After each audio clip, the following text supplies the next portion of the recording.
Okay ဒီကိုရအားလုံးပဲမင်္ဂလာပါကျွန်တော်ဒီ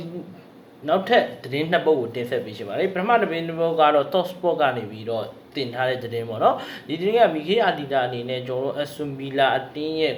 ကွင်းလေတိုက်စစ်ကစားသမား Morgan Roger ကိုစိတ်ဝင်စားမှုအတော်လေးရှိနေတယ်လို့သတင်းရရှိထားပါတယ်ဒီ Morgan Roger ကိုခေါ်ယူမဲ့အရေးမှာလည်း Mikel Arteta အနေနဲ့သူကိုယ်တိုင်ပါဝင်ပြီးတော့ဆွေးနွေးမယ်လို့သတင်းတွေကျွန်တော်တို့သိရှိရတယ်သူအတင်းတော်ဝင်ရှိသူတွေနဲ့လည်းစကားပြောပြီးပြီ Morgan Roger ကိုခေါ်ယူပေးဖို့အတွက်ဒါပေမဲ့ Morgan Roger ကိုခေါ်ချင်နေတဲ့အတင်းတွေထဲမှာရှက်စီးနဲ့မန်ယူလည်းပါနေတယ်ဒါကြောင့်မို့ဒီအတင်းတွေနဲ့ကျွန်တော်တို့ပြန်ပြီးတော့လူရမယ်ပေါ့နော်ဒါပေမဲ့အာတီတာရဲ့ကျွန်တော်တို့ကစားသမားနဲ့ဆွေးနွေးတဲ့နေရာမှာတော့ကျွန်တော်တို့တပန်းတာတယ်လို့ထင်တယ်ဒီဂရန်ရိုက်ကိုခေါ်တော့ရတယ်ဒီဂရန်ရိုက်ကမက်ဆီဂျီနဲ့တဘောတူညီမှုရဖို့တော်တော်လေးနီးစပ်ခဲ့တယ်ဒါပေမဲ့မီကေအာတီတာဝင်ပြီးတော့စကားပြောလိုက်တဲ့အချိန်မှာဒီဂရန်ရိုက်ကအာဆင်နယ်မှာအာဆင်နယ်ဖြစ်သွားတယ်ဒါကြောင့်မို့ကျွန်တော်တို့အနေနဲ့ဒီနေရာမှာမီကေအာတီတာကိုယ်တိုင်မော်ဂန်ရောဂျာကိုပါဝင်ပြီးတော့ဆွေးနွေးမယ်ဆိုတဲ့တည်ရတကယ်လို့ဖြစ်လာခဲ့မယ်ဆိုရင်မော်ဂန်ရောဂျာကိုလည်းကျွန်တော်တို့တန်တရာအောက်နဲ့ကျွန်တော်တို့ခေါ်ယူရဖို့တော့ရှိတယ်ဒါဆိုတန်80တန်100ကြားပေါ့နော်အလောင်းနဲ့ခုတ်ယူရဖို့တော့ရှိတယ်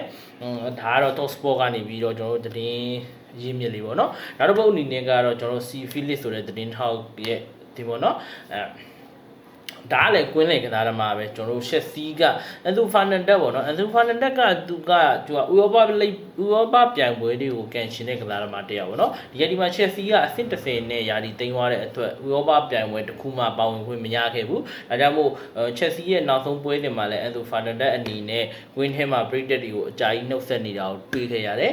ဒါဆိုရင်ဒီကစားသမားကချက်စီးကနေထွက်ခွာဖို့အတွက်သူစန္ဒရှိနေတာလားဆိုတာတော့ကျွန်တော်တို့စောင့်ကြည့်ရမယ်အဲကြောင့်မို့ဒီအန်သူဖာနန်ဒက်ကိုလိုချင်တဲ့အတင်းထဲမှာလည်း Real Madrid နဲ့ Man City နှစ်တင်းရှိနေတယ်ပေါ့နော်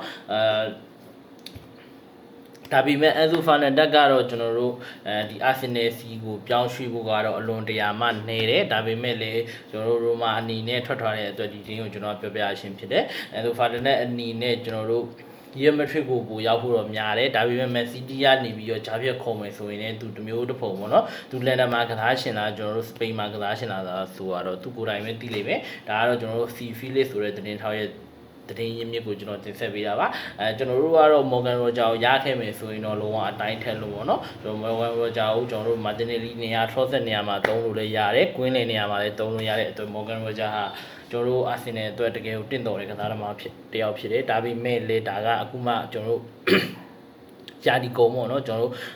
ဇီးကွက်တောင်မှာကျွန်တော်တို့မဖွင့်သေးဘူးဒါတွေကရိုမာနီနဲ့ပဲဒါပေမဲ့လည်းအတင်းတာဝန်ရှိတဲ့လူတွေကကစားသမားတွေနဲ့အရင်ဆုံးသဘောတူညီချက်တွေရယူထားတာဖြစ်ပါတယ်